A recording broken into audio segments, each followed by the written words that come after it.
Welcome to the Billionaire Lifestyle Podcast with your host, Emmett Muckles.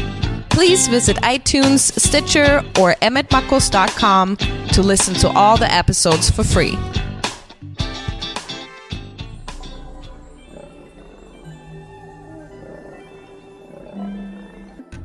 Ladies and gentlemen, welcome to the Billionaire Lifestyle Podcast. I am your host, and I thank God that I am able to talk to you. You can find the podcast on iTunes, Stitcher, TuneIn Radio, Google Play, the new Google app, anywhere that you find podcast episodes. And you can also find it on emmettmuckles.com.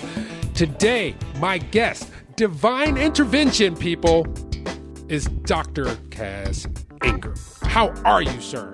Hey, no matter what it is, cold, season, snow, ice, or whatever, the doc's in the house. But no matter what the subject, I'll help you out. I don't care if it's the brain or the liver or the abdomen. We'll figure it out. So Doc, you're a nutritional physician. Now, that's a word that you don't hear every day related, especially in the obese land of America. I know. Well, that's true. But how are you going to get anybody well if you don't look at the nutrition in the cell, the vitamins, minerals, enzymes, the nutrients, and also natural medicine? How are you going to get them well with chemicals when you could turn to, like you say, the whatever God made out there? There are herbs and plants and trees and there's more medicine out there than I can count. That's all I can tell you. That's absolutely true, because that's what the Garden of Eden was. God was like, look, everything is right here for you. Just chill out. But we, Chill them out, baby. Well, just chill out. But we went the other way. So yeah, we did. We lost our path, you see. And we thought that some human being or some pharmaceutical or big corporation, no. The big corporation in the sky or on Earth is 1 million strong, 1 million different botanical medicines on planet Earth, you see? Yeah. You don't have to go far to figure it out. So the reason I put this call out is because, I am over the age of 40, well over the age of 40, and I suffer sometimes from seasonal depression. It wasn't as bad when I was young, but this year has been a mofo. So I said, there has to be someone else who is going through some of the same things that I'm going through. And it would be beneficial for the public to have access to this information where they can actually hear human beings talk about it and not just read a blog post. Yes, I like it. Well, let me ask you this. Now, you're suffering from that seasonal affective nonsense or whatever, weather-related or season. Yes, And that's a depression kind of symptom a little bit, or? Yeah, so it usually happens around the time we change the clocks back, and then it alleviates in the spring. In the spring, I got pep in my step and there's some move in my groove. Let me ask you this: are you sensitive to cold at all, or no? I just went outside and plowed about 6 million tons of snow. So you're good. In other words, it's not related to your hatred of cold or mood. It's some other. So this has to do with the sunlight affecting the endocrine system. Yes. Possibly some nutrients and amino acids as transmitters, neurotransmitters. Yes. In imbalance. That's all it is. Now, is your diet too high in carbohydrates, more than it should be? It's probably more leaning toward the vegetable more. I mean, there's very little meat in my diet as of late. Now, at the same time, are you not getting any other good sources of protein, like a 4-egg omelet or some, fatty cheese or full-fat yogurt? Nothing like that much? Or funny that you say that, because I used to be. Every day I would eat 3 eggs, and then all of a sudden I just stopped for some reason. Yeah. And it was about the same time. Yep. You see, your blood sugar, my friend. The brain consumes 80% of the sugar in the body. And if the blood sugar is not level, from the diet. If it goes up and down too much, if you're vulnerable there, you can't get enough sugar in the brain. You can't feed it. You can get depressed easily. And it's not necessarily severe depression, but it's there.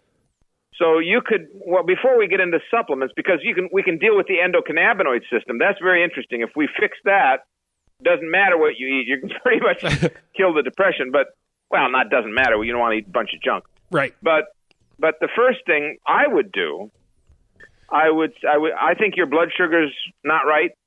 I would go back to the high protein. I would get some grass-fed meat. Oh, that's the best. If you can do it, and then have a high-protein breakfast. You can have some oat bran if you want to do a little option. Oat bran with some heavy cream, a bit of cinnamon, half a grapefruit. Maybe then the other day, 3-egg omelet or eggs over easy, half a grapefruit, some sliced tomatoes. If you have a high-protein, low-carbohydrate breakfast, immediately you'll see an improvement. And do you eat any wheat? Is there any of that? Well, I eat wheat bread, but that's commercial wheat bread. Well, we don't want any wheat. Wheat can cause it aggravates the opiate receptors in the brain. So if you ditch all wheat and rye for about a month, see how you get along. Yeah. Just a couple bits here that would make a difference. All right. So, Doc, I want to digress. What made you go into the particular field that you chose?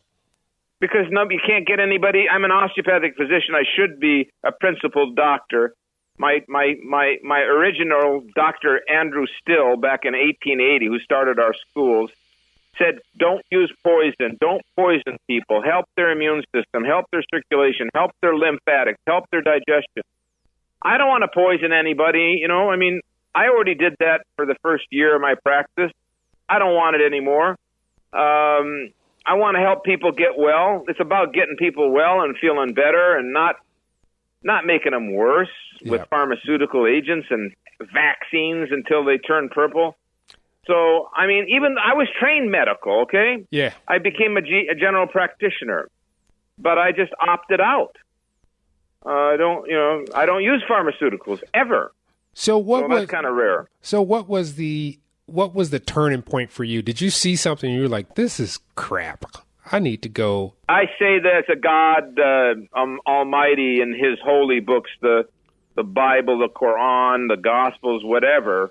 If you take a quick look there, you see mention of the herbage, the nature, the plants, the trees, the spices, the tree resins in the Bible, honey is a medicine in the Quran, pomegranate in both of the books. I said, this is God's way, and I'm not going to go man's way. Man's way is to bamboozle everybody into thinking they need chemotherapy, radiation, pharmaceuticals, antidepressants, put some stupid commercial on and tell people that they're going to die if they take it, but take it anyway. It's not God's way from my point of view. That's what turned me around. Just above all, do no harm. The Hippocratic Oath. Hippocratic. Excuse me. So that's what it did, and I don't want to hurt anybody. Each person is like a sacred temple. And can you imagine to go to a doctor and he prescribes a medication? Maybe it's not the doctor's necessarily fault, but he trusts the pharmaceutical and the patient dies. The patient was 50 and they die from their drug. They could have God had it in the plan that they lived to be 80. We killed them. I'm not interested. So, Doc, I'm not going to do it, Doc, I'm an African American male over the age of 50. And a long time ago, I remember this even when I was a teenager, I would see very healthy bodies in my neighborhood. And they would have suffered a stroke at a relatively young age. Oh. And it's in the African American community, it is pandemic with hypertension. Are there any natural processes for that? Yes, African people historically did not consume refined sugar. So one thing African American people have to do is they have to look themselves in the mirror and say, God help me, I can't have any sugar. Sugar is the bugaboo of the people. It causes hypertension. And the second one is alcohol. They have to look in the mirror and say, I'm listening to the podcast. Doctor says alcohol. I'm ditching the alcohol. So get rid of those two. And then the big cure is actually a seed that grows in Africa. Really? It's a black seed. Nigella sativa, my friend. Nigella sativa, black seed, black cumin seed. Wait. That oil I've been using for hypertension for 30 years. You said sativa. Yeah. Yeah. And sativa. And isn't that a cannabinoid?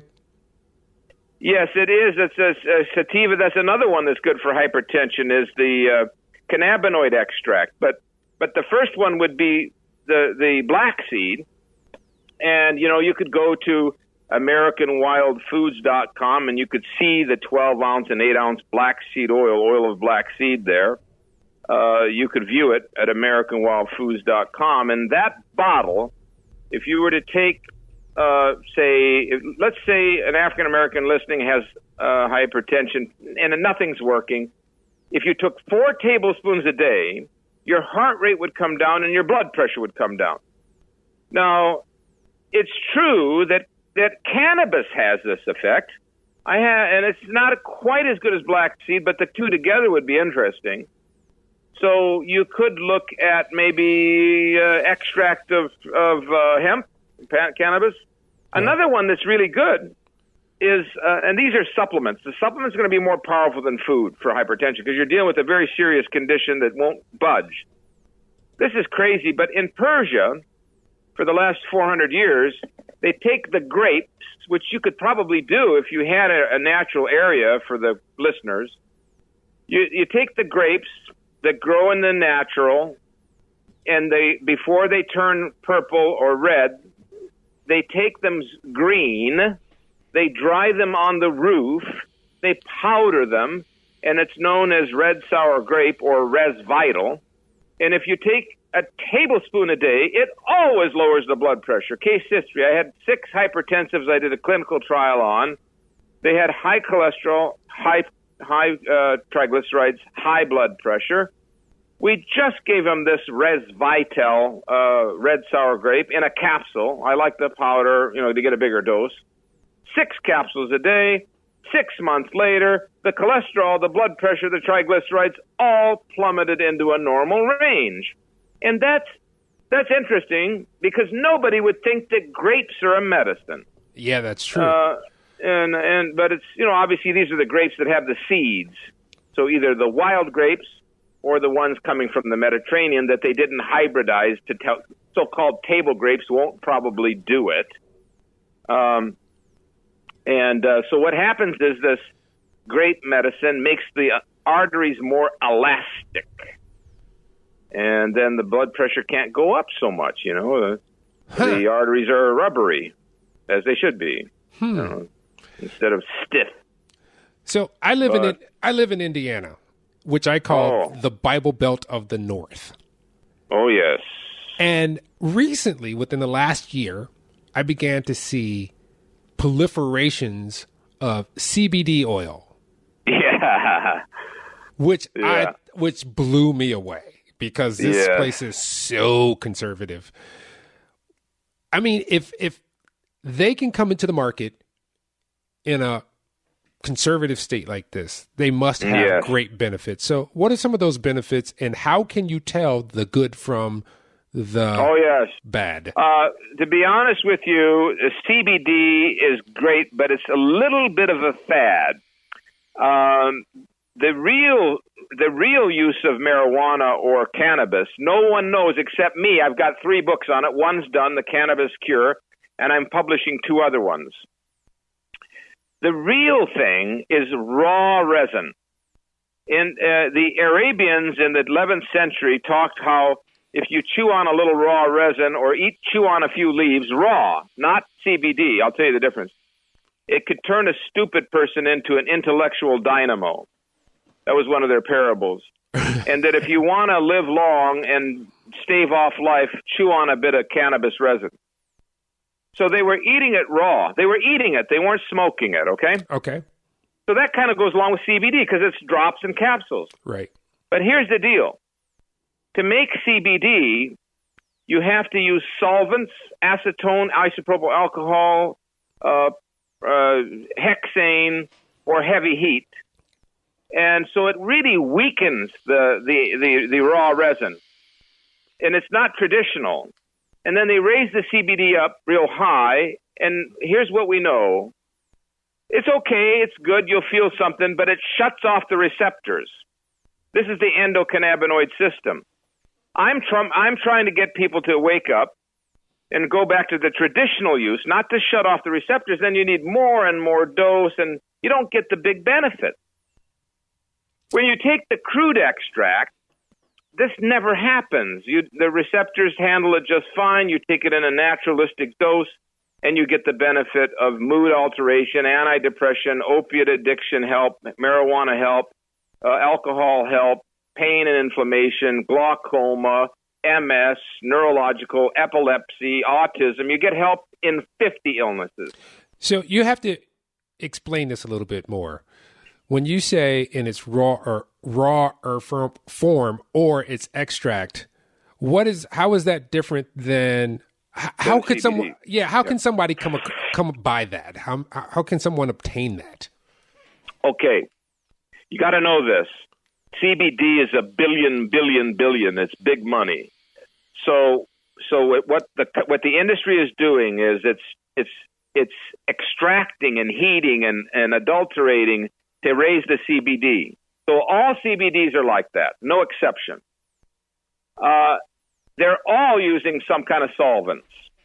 Yep. There's one exception. It's called hempenol. Hempenol right now is the only company I know of that's certified organic hemp oil without solvents, with no alteration, and it won't overload the receptors. I have a lot of clinical experience with this hempenol crude extract to prove to me that it's extremely good. I also know the assays. I've looked at them. There's no chemicals used. This is how crazy it's gotten. CBD is such a valuable commodity, as you know from what you saw, that the organic producers are now using petrochemicals and still certifying it organic to manipulate the CBD.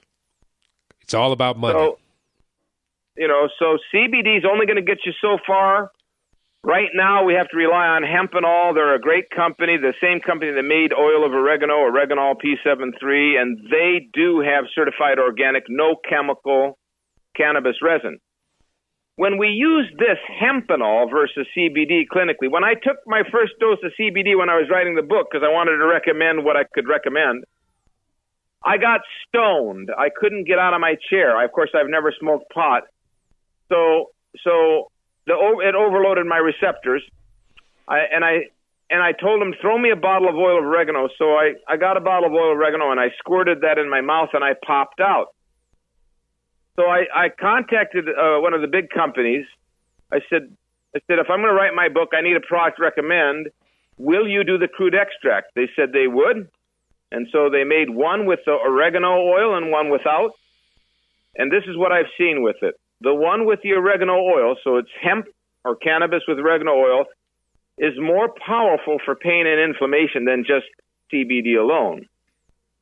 The one that's just hemp resin, that's very good for autism, epilepsy, irritability, anxiety, depression, mood swings, and it tastes bitter, like the bitterness of cannabis. Nice bitter taste.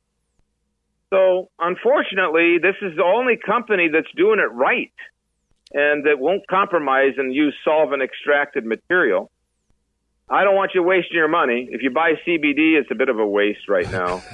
But if you have a good company and they will certify to you that they do not use solvents, then that would be a better choice.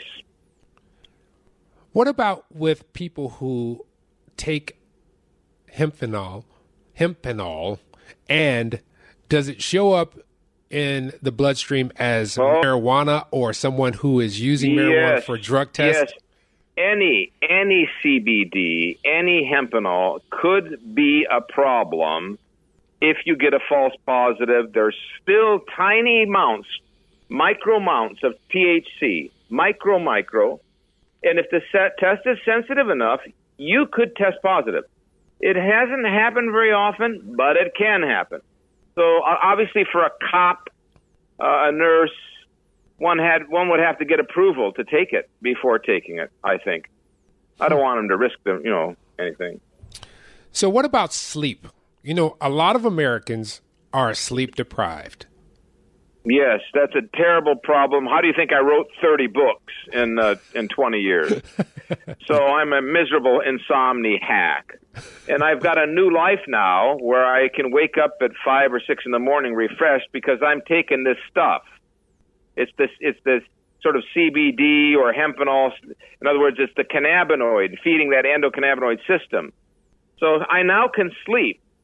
I take the hempenol during the day, the one with the oregano. I like that during the day. It sets the stage. Then I take their PM, hempenol PM, which has hops, which is in the same family as cannabis, which is a big sedative. So it's the hops with the cannabis, with the oregano, with the cinnamon, with the chamomile. It's all in one. So I took it last night. So I have these vivid dreams. I'm certain they're real. And they're not unpleasant, and they're not restful, but they're bizarre dreams. So you got to know you're going to go so deep into REM that you'll be in another world, one that makes no sense, but at least you're sleeping. And I used to dream and wake up with like shakes or something. This doesn't happen. You're stuck. You're in the REM until you wake up normally. So it's great. It's been a new change for me, and I hope it helps the terrible insomniacs. So anyway, it's called hempenol PM. It's the only decent anti-insomnia herb that I know of. You can try melatonin, but that is risky, especially with children. Yeah. So your books also mention that, conditions like Alzheimer's, Parkinson's, all these really respond favorably. And I've actually seen things on the news that said, there are children who are suffering from seizures, and once they got certain extracts, those seizures went to a minimum or almost diminished. Right. Here's the deal. With CBD, you get some benefit with seizures in children and autism. You do. Epilepsy.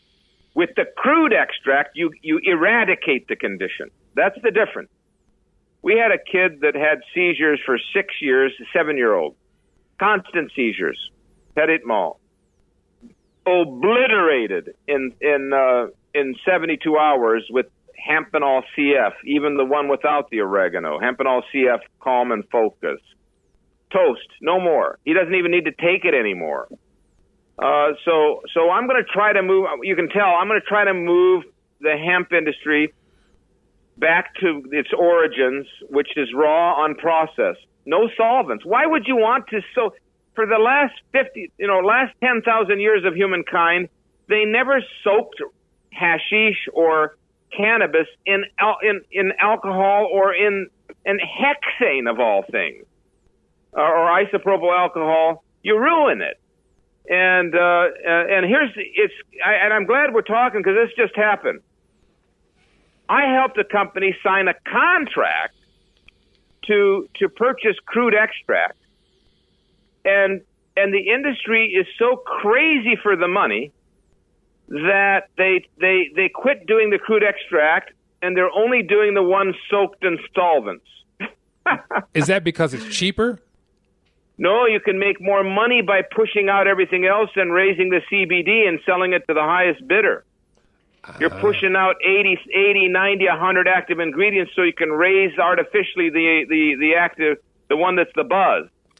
CBD is only 15% of the hemp. There's 85% other active ingredients, like terpenes. And those are more powerful as cannabinoids, much more powerful than CBD is the terpenes. They're the ones that prevent that help neuroregenerate. Yeah. They're the ones that prevent the neurons from breaking. They're the ones that help repair damage, like from people who had Zoloft or alcohol or Valium or Paxil.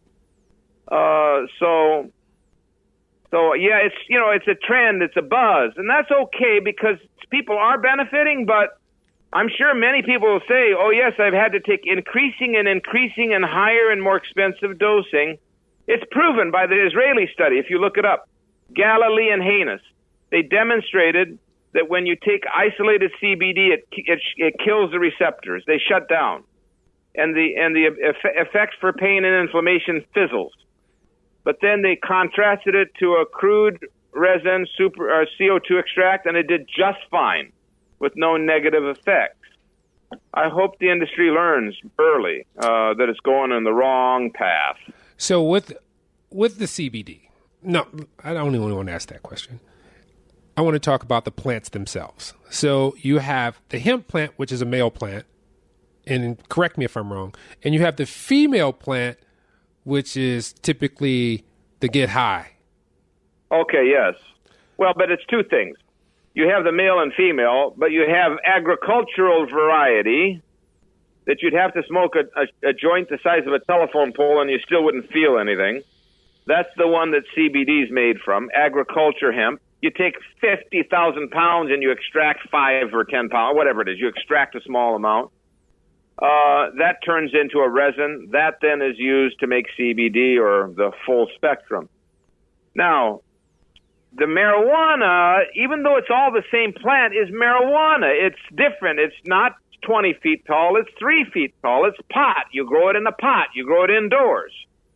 And you clone it to make it high in THC to make you hallucinate or make you addictive, you see? And you make it psychoactive. You make it that way on purpose, and it's very much that way now. That's why nobody's really suggesting that anybody, make an extract of marijuana. Yeah, that's okay, true. It's a medicine too, but you're going to get high on this stuff or irritated, one of the two. So it's kind of a different varietype, if you will. Yeah. Across the country, many states are legalizing marijuana and a lot of its other derivatives for recreational consumption. Right. What's your take on that? I'm not a smoker. I'm not a hallucinator. I'm not a psychoactive guy. I'm not interested. Now, and it's not very medicinal.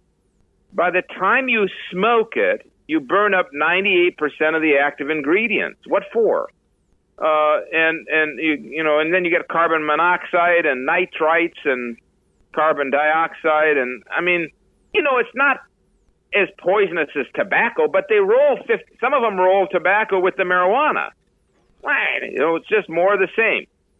So, and I've had to treat a few musicians who've been smoking for 40 years, 30 years, and they weren't a pretty scene, believe me. Is it okay? Yeah, it's not that bad, but it's just, the general public shouldn't smoke for their MS. They should take the extracts. That's all I can tell you, Now, did you start off this way?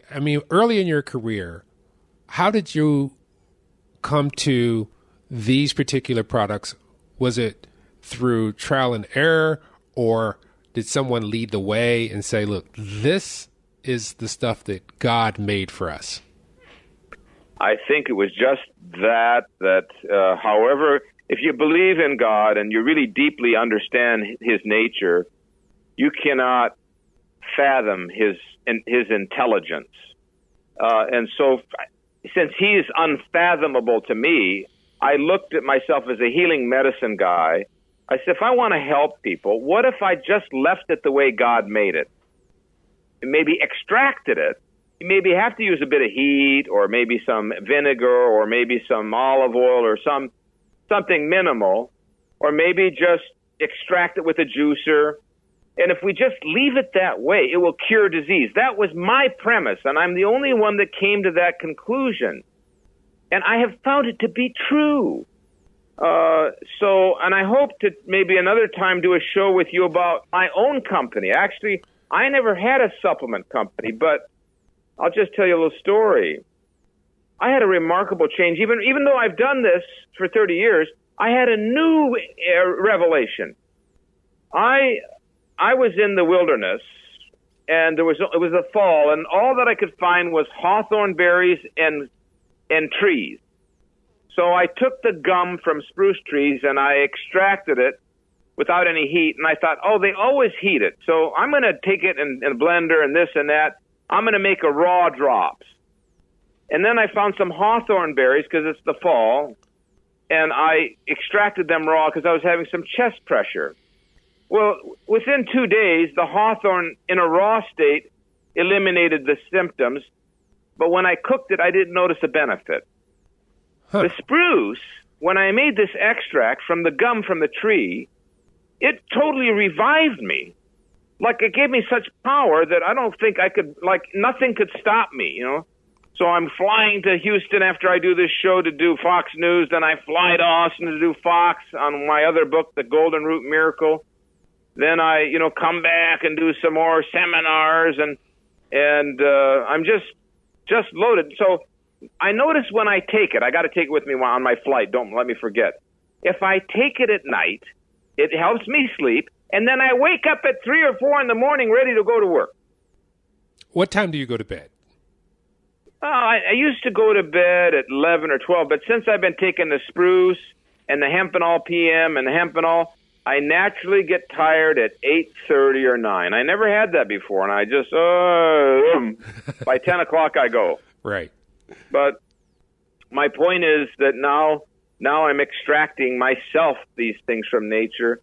Anyway, I started this Purely Wild Naturals, or Purely Wild, so that people could take advantage of that spruce. I don't want to talk about too many things, but you know everything I'm doing these days, you see. I understand. So you and I are not far apart, so I'm going to come see you. I just realized that. We're going to sit down. Maybe that's the next episode, is we are going to sit down face-to-face and do a video. How's about that? We should, and we should go and grab some unprocessed crude material and look at it and taste it and just how God made it. Look at it. It might be ugly. It might be, I can't say it's ugly. It might be weird looking. But it's all natural, right? I mean, 7-Up got to say it was all natural, but they got sued. Now, this is really natural, coming from the trees and the plants and stuff.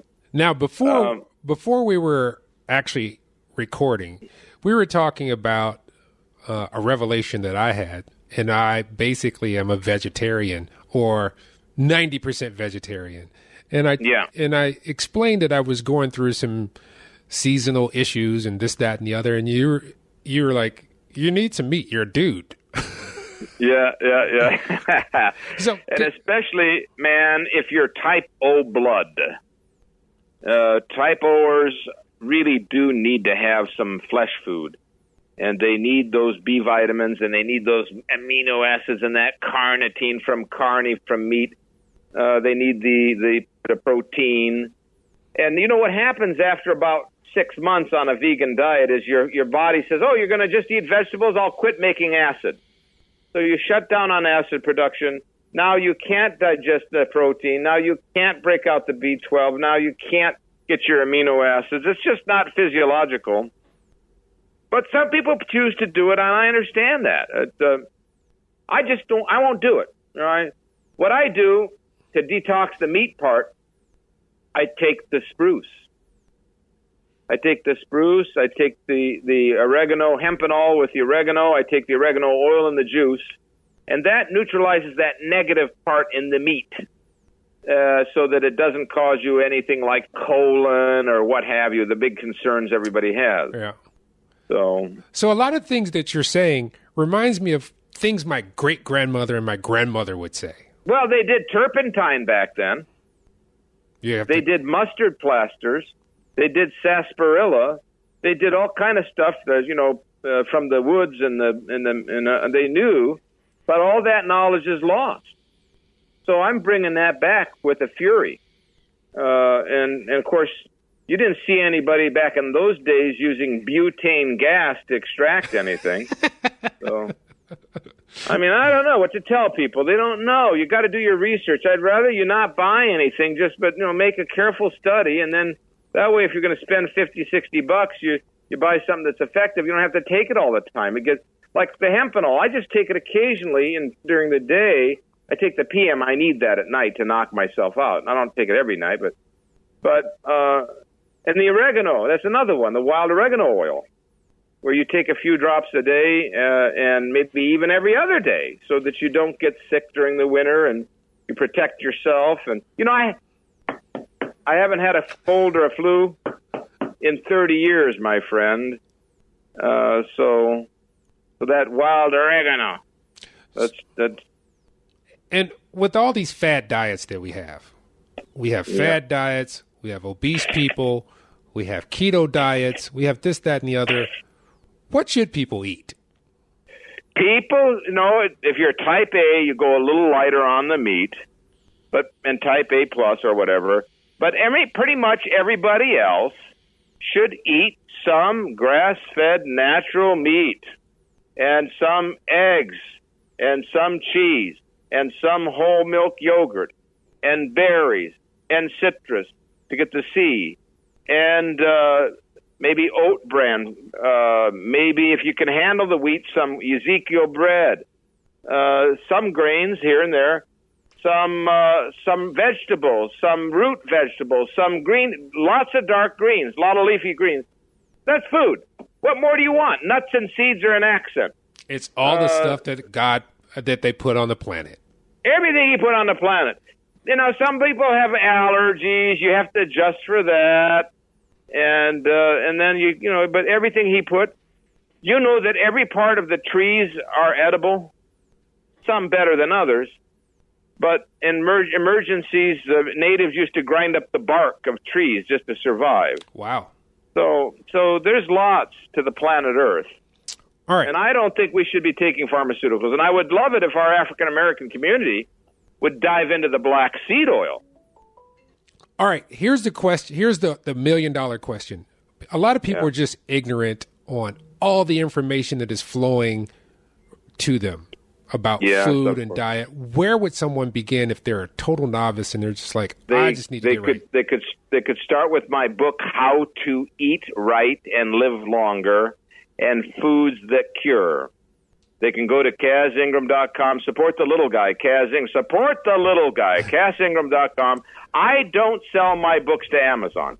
Amazon tried to dictate terms to me, and I said, I don't care if I sell another book. I'm quitting you.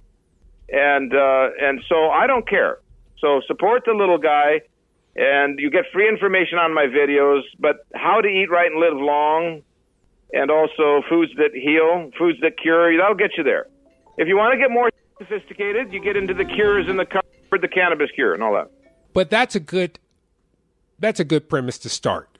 It is. If they are novice, or then How to Eat Right and Live Longer is a classic, and it's about 350 pages. It'll give you the guidance. It'll get you started. You've got the self-test in there. You can find out if how bad the sugar is, the refined vegetable oils, the nitrated meats, and it's a good primer. I wish we could get it to everybody, and so go to the website, and what we'll do for your blog is we'll put in a special price for the combination of How to Eat Right and Live Longer and the Foods That Cure. That'll get most people started.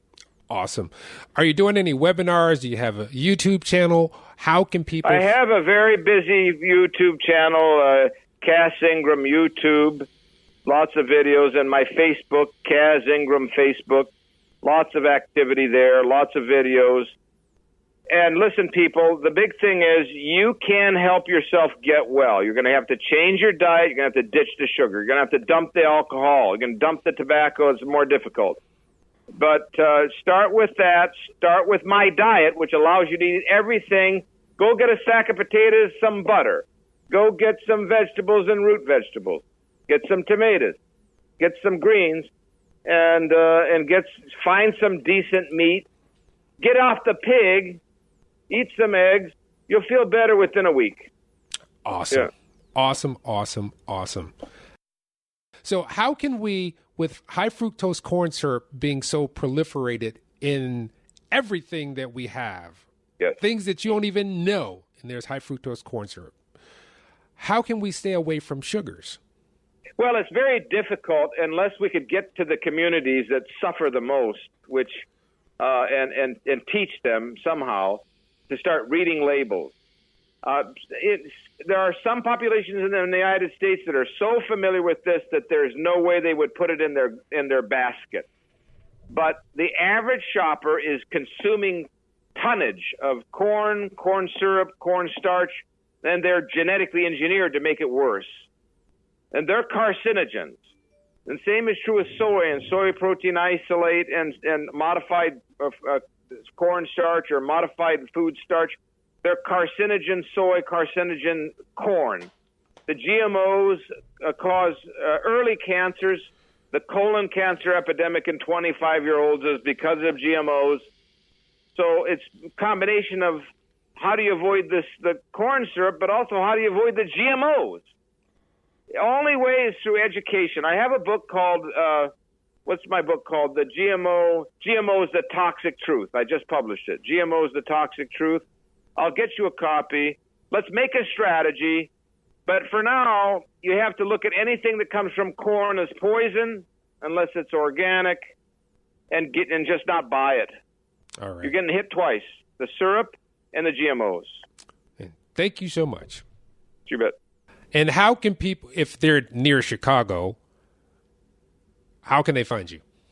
How can they hunt me down? Yep, that's Just it. message me through my website, CazIngram.com, CazIngram.com. Awesome. I want to thank you so much for being on the Billionaire Lifestyle podcast. Well, we all feel like $1 billion after this one. Yeah, that's the whole point. That's the whole point of the Billionaire Lifestyle, is to live instead of chase this conjured thing and conjured stuff. Yep.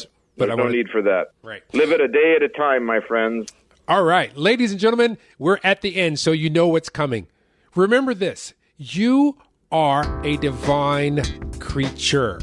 You are a hue, H-U-E, which is a person of the sun, in the image of man. And the being part is what we have trouble with, which is living, which is being in action, which is being in the now. So what I want you to do is, first you have to appreciate yourself. So the next time you get out the shower, drop your towel and bask in the glory of how you came to this planet. That is you. Get close to the mirror and look at those eyes, because those eyes remind you of nebulae in the sky. As above, so below. As you think it, your body responds. As above, so below. Realize that you are a billionaire. 30 days after 2 cells began their dance, they replicated and you were at your minimum, but you were at least 1 billion cells. You've grown in progress since then, and I want you to start with you, because you can't love someone else unless you love yourself. Till next time, peace.